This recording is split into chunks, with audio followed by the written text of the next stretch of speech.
राज्यात पाऊस सक्रिय असून गुरुवारी मध्य महाराष्ट्र, कोकण, विदर्भातील काही भागात पाऊस पडलाय। पुढील 2 दिवस राज्यात मेघगर्जना, विजांचा कडकडाट, सोसाट्याचा वारा वाहणार असल्याचा अंदाज हवामान खात्याने दिलेला आहे।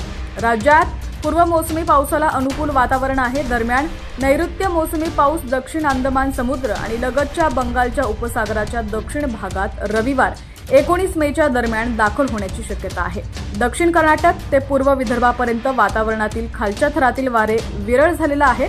गुरुवारी सायंकाळपर्यंत पुणे इथं 3.4 मिलीमीटर, लोहगाव 2, कोल्हापूर 2, महाबळेश्वर 6, सांगली 7, सातारा 3 तर चंद्रपूर इथं 4 मिलीमीटर पाऊस पडलेला आहे।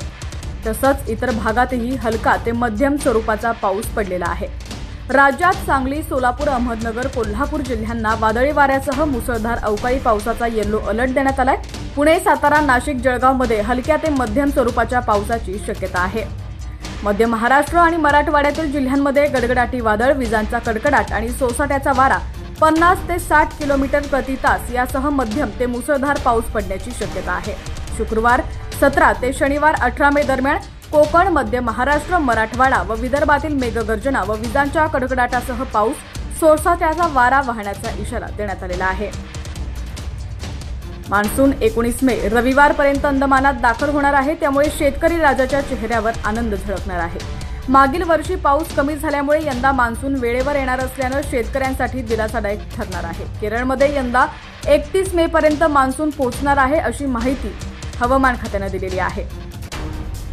अवकाळी पावसाचा जोर कमी होत असतानाच मान्सून सुरू होईल, त्यामुळे शेतकऱ्यांनी नांगरट पाळी घालून पेरणी योग्य तयारी करावी। मात्र 100 मिलीमीटर पाऊस पडल्याशिवाय पेरणी करू नये। अवकाळी व वळवाच्या पावसाच्या जोरावर पेरणी करण्याचे धाडस शेतकऱ्यांनी करू नये, असं देखील त्यांनी सांगितलंय।